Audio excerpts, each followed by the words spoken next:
Amigos, soy Paco Alcázar y hoy estaba recordando una historia que me pasó el verano pasado y creo que os puede resultar atractiva. El año pasado, en verano, decidí ir a pasar unos días a Cádiz, que es una ciudad preciosa y que llevaba muchos años queriendo conocer. Por fin el verano pasado, como digo, estuve allí unos días y la recorrí, su casco antiguo, sus numerosos edificios históricos, la iglesia de San Felipe Neri, la catedral, el monumento a la Constitución, la primera Constitución española, la famosa Pepa. Y bueno, pues quedé encantado. Ya en los últimos días de mi estancia allí, pues estaba yo sentado cerca del mediodía en una plaza famosa y muy atractiva, muy animada, que se llama Plaza de las Flores, precisamente. Y donde, además de haber puestos de flores, hay unas terrazas donde te sirven unos pescaditos fritos maravillosos. Y allí estaba yo saboreando un vinito y unos pescaditos fritos, cuando de pronto se me presenta un amigo que hacía años que no veía. ¡Caramba, Julio! ¿Pero qué haces tú aquí? Este amigo estudió periodismo en Barcelona en mis años que yo también viví y estudié en Barcelona, y después nos perdimos un poco la pista. Cuando lo encontré allí, la verdad es que me dio alegría, y me comentó que seguía de periodista, claro, pero que estaba de director de un periódico allí en Cádiz, de uno de los periódicos más importantes, no solo de Cádiz, sino de Andalucía. Digo, pues muy bien, me alegro mucho. En fin, estuvimos contándonos cosas. Era sábado y me dijo que llevaba un poco de prisa, porque tenía que preparar el dominical del domingo. El dominical era el suplemento del periódico que se publicaba los domingos y en el cual había una sección en la que bien naturales de Cádiz o bien forasteros o extranjeros escribían alguna historia, algún artículo, algún poema, algo dedicado a Cádiz. Y me dijo, bueno, pues ya que has venido a Cádiz por primera vez y dices que te ha gustado mucho, ¿por qué no me escribes una historia atractiva, interesante sobre Cádiz y te la publico en el suplemento, en el dominical de mañana domingo, en mi periódico? ¡Oh! Yo le dije, pero Julio, aparte de decir que Cádiz es una ciudad milenaria y que me ha encantado, pues no sé qué podría decirte para digno de publicar. Me quedé así parado y dije, yo no, pero mi tía Matilde seguro que sí. ¿Cómo tu tía Matilde? Bueno, mi tía abuela, ella tenía una historia muy relacionada con Cádiz, pero la pobrecita ya murió hace muchos años. Pues puede ser interesante, ¿por qué no me cuentas esa historia? Y si es interesante, la publicamos. Mira, Julio, no creo que sea muy interesante, la verdad. Es muy común. Te la cuento. Mi tía Matilde, mi tía abuela, repito, era hermana de mi abuela y vivió con nosotros toda la vida, porque quedó soltera. Y la casa era de sus padres, con lo cual era la mitad de mi abuela y la mitad de ella. Mi tía, de jovencita, tuvo un novio, Emilio, que estaba muy enamorada, estaba muy ilusionada.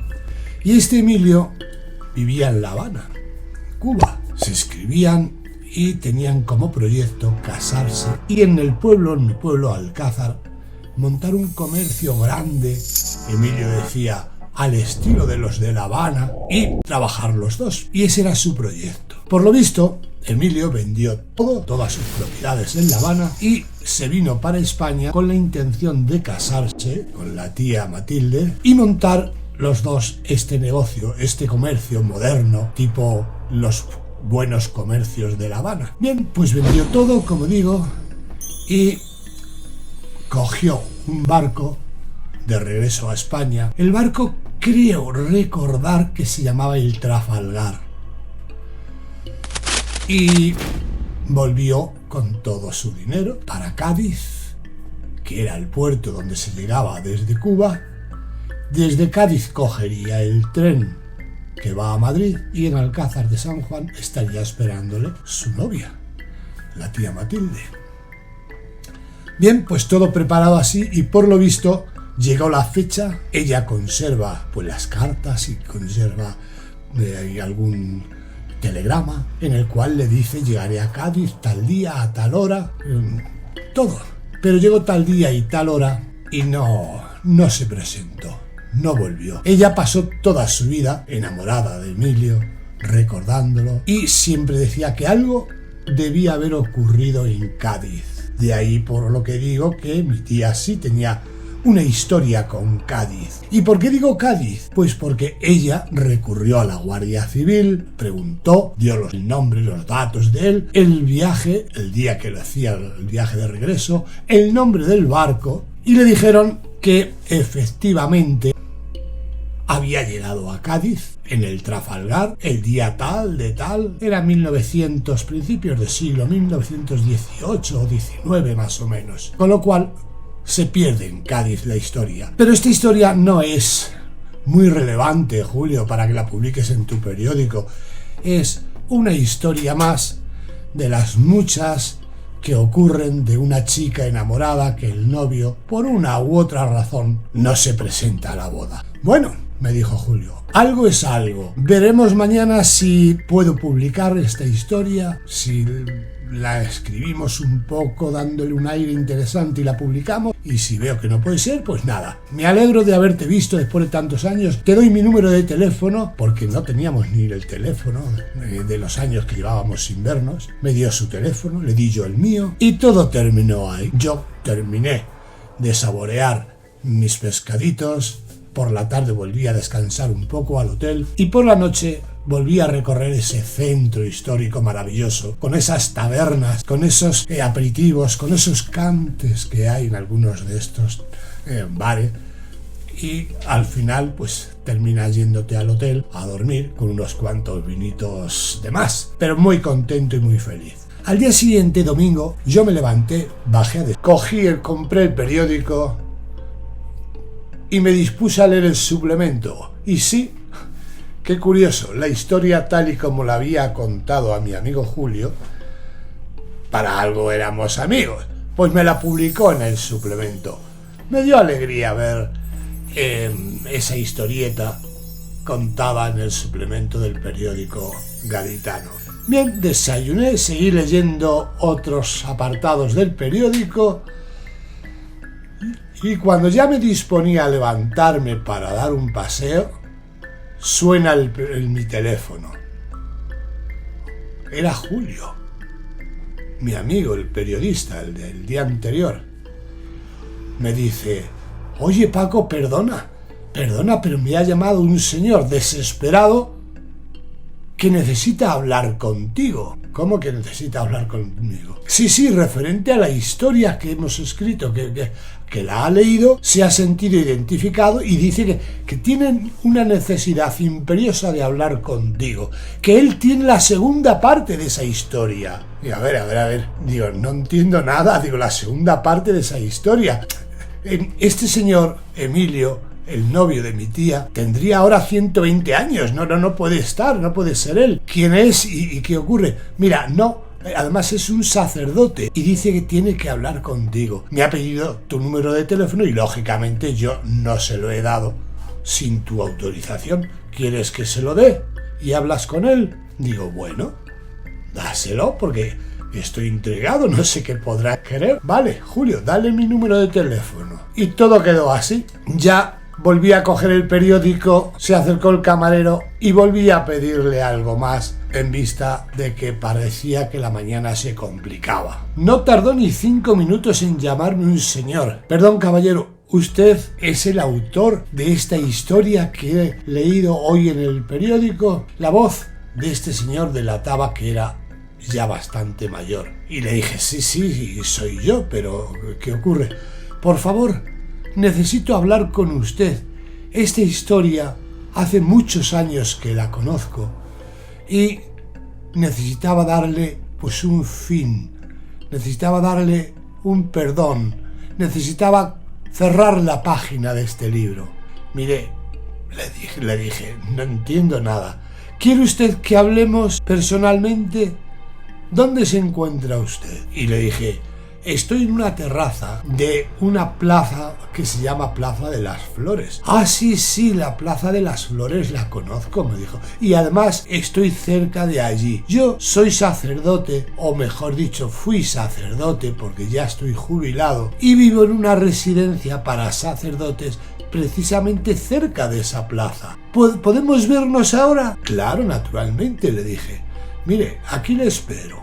Vale, pues hasta ahora. Quedé en espera, volví a llamar al camarero, le pedí un vinito y unos aperitivos y seguí leyendo el periódico que ya me lo había leído entero. Cuando de pronto veo que se acerca a mi mesa un caballero que seguro que era él, porque hacía años que no veía un sacerdote con la sotana antigua como los antiguos sacerdotes y me había dicho que era sacerdote y que era mayor, que estaba jubilado. Luego debía ser él. El pobre trataba de andar rápido, encorvado, apoyado en su bastón y miraba hacia todos los de la terraza. Convencido yo de que era él, levanté la mano y le dije: caballero. Me vio, se acercó y me dijo: mire usted, yo buscaba a un señor. Digo: sí, yo, Francisco Paco Alcázar. Bien, pues mire, yo soy don Pedro, me dijo. Soy sacerdote. Fui sacerdote aquí en una parroquia de Cádiz durante muchos años. Ahora ya estoy jubilado. Y me pasó algo hace muchos años que fue una confesión de un señor que ya era mayor y no quería morir sin confesar una historia y pedir el perdón. Un perdón que lo necesitaba de la familia de don Emilio Moreno. Don Emilio Moreno era precisamente el novio de mi tía. Sí, y ese nombre lo utilizó él toda la vida. Mire, perdone, usted me ha dicho que se llama, le dije al sacerdote. Bueno, puede llamarme padre, puede llamarme don Jesús, como quiera. Cuénteme, padre, porque es que estoy perdido, no sé por dónde va esta historia ahora. Se sentó el sacerdote al lado de mí, me cogió la mano y me dijo: como le digo, vino un señor a mí, ya mayor, que no quería morir sin confesar esto. Resulta que cuando era joven, trabajaba de marinero en los barcos que hacían el trayecto La Habana-Cádiz. Y en la fecha que usted me indica, volviendo de La Habana hacia Cádiz, hizo amistad con un señor que se llamaba Emilio Moreno y Ocón. ¿Correcto? Correcto, así se llamaba el novio de mi tía. Le confesó que había vendido todas sus propiedades en La Habana y que volvía para casarse y montar un negocio en España. En Alcázar, concretamente. ¿Correcto? Hasta aquí, correcto, y lo voy entendiendo. ¿Pero qué tengo yo que ver en esta historia? Bueno, pues ocurrió que este marinero, que era de un pueblo cercano de aquí, el puerto de Santa María, hizo amistad con él y en un momento de debilidad, una madrugada, cuando ya faltaban 2 o 3 horas para llegar al puerto de Cádiz, cometió un asesinato. Tiró a su pariente, a don Emilio, al mar por la borda y previamente se había quedado con toda su documentación y en los bolsillos de don Emilio había metido su propia documentación, con lo cual se produjo un traspaso de personalidad. El joven que encontraron ahogado resultó que era, en teoría, el joven del puerto de Santa María. Y el joven del puerto de Santa María lo que había hecho era quedarse con la documentación y las propiedades de su pariente don Emilio. ¿Lo va entendiendo? Bueno, sí, más o menos. Ahora voy entendiendo y por qué cuando mi tía recurrió a la Guardia Civil para localizarlo y la Guardia Civil localizó a Emilio, en teoría Emilio Moreno, en Cádiz, le respondieron: Emilio vive en Cádiz, está bien y nos ha dicho que no quiere saber nada de usted. Perdónenos, pero no podemos darle ni más datos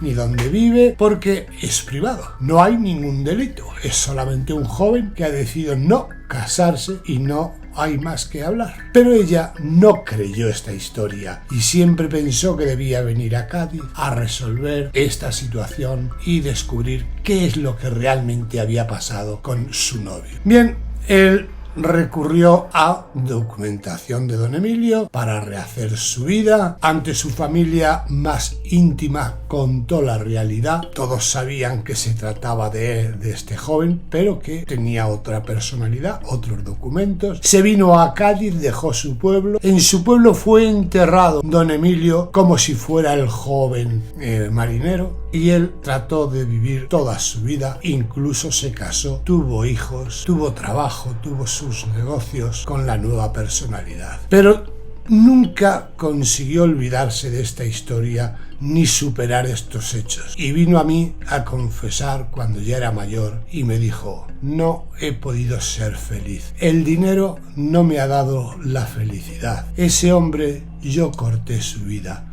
Y yo he tenido que ir por todas partes escondiéndome de los que me conocían anteriormente, porque yo ahora era otro. Y hasta a mis hijos les he dado unos apellidos que no son los míos. Necesito morir en paz. Necesito que esta familia me perdone. Y por eso vengo a confesarme y a que usted me ayude a solucionar esto. Yo no sabía cómo solucionarlo. Pasaron los años y al final murió. Murió con esta pena de no haber vivido siendo él mismo. Y muchos años después, cuando ya no recordaba casi esta historia, me leo esta mañana en el periódico la parte primera de la historia. Y por eso he querido conocerle a usted para pedirle perdón, para este perdón transmitírselo al alma de este difunto. Bueno, yo le dije: padre, no soy quien para perdonar. Me ha dicho usted que el verdadero Emilio yace en el cementerio del puerto de Santa María.